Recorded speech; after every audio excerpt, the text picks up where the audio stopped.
श्री गणेशाय नमः। श्री शिव पुराण महात्म्य। भवाब्धिमग्न दीन मां समुद्धर भवार्णवात्। कर्मग्राह गृहीतांगण दासोह तब शंकर शौनक जी के साधन विषयक प्रश्न करने पर सूत जी का उन्हें शिव पुराण की उत्कृष्ट महिमा सुनाना। श्री शौनक जी ने पूछा, महाज्ञानी सूत जी, आप संपूर्ण सिद्धांतों के ज्ञाता हैं। प्रभो, मुझसे पुराणों की कथाओं के सार तत्व का विशेष रूप से वर्णन कीजिए। ज्ञान और वैराग्य दो। देशी सहित भक्ति से प्राप्त होने वाले विवेक की वृद्धि कैसे होती है तथा साधु पुरुष किस प्रकार अपने कामक्रोध आदि मानसिक विकारों का निवारण करते हैं। इस घोर कलिकाल में जीव प्रायः आसुर स्वभाव के हो गए हैं। उस जीव समुदाय को शुद्ध दैवी संपत्ति से युक्त बनाने के लिए सर्वश्रेष्ठ उपाय क्या है? आप इस समय मुझे ऐसा कोई शाश्वत साधन बताइए जो कल्याणकारी वस्तुओं में भी सबसे उत्कृष्ट एवं परम मंगलकारी हो तथा पवित्र करने वाले उपायों में भी सर्वोत्तम पवित्रकारक उपाय हो। तात वह साधन ऐसा हो जिसके अनुष्ठान से शीघ्र ही अंतःकरण की विशेष शुद्धि हो जाए तथा उससे निर्मल चित्त वाले पुरुष को सदा के लिए शिव की प्राप्ति हो जाए।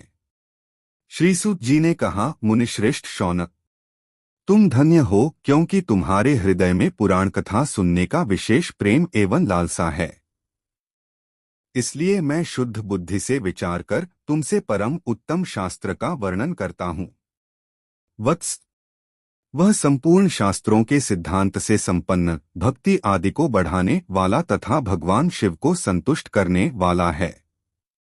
कानों के लिए रसायन अमृत स्वरूप तथा दिव्य है, तुम उसे श्रवण करो। मुने, वह परम उत्तम शास्त्र है शिव पुराण, जिसका पूर्व काल में भगवान शिव ने ही प्रवचन किया था।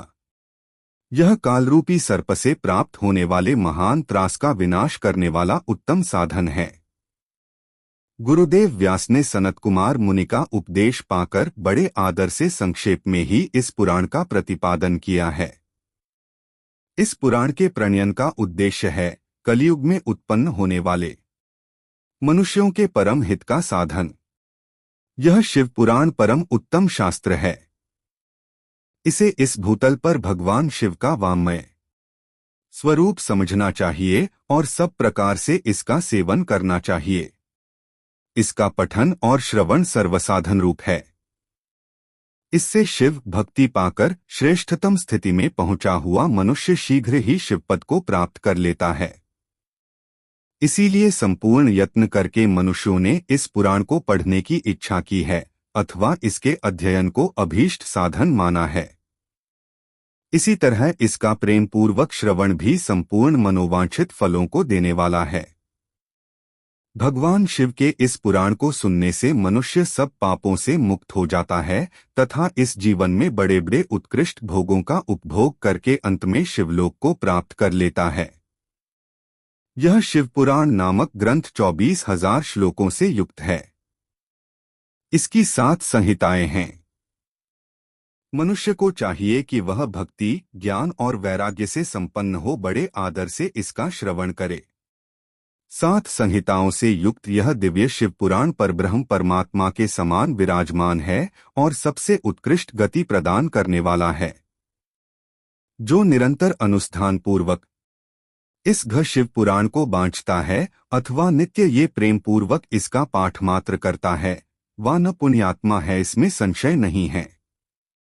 से उत्तम बुद्धि वाला पुरुष अंतकाले या भक्तिपूर्वक इस पुराण को सुनता है, उस पाया अत्यंत प्रसन्न हुए भगवान महेश्वर उसे ने अपना पद धाम प्रदान करते हैं।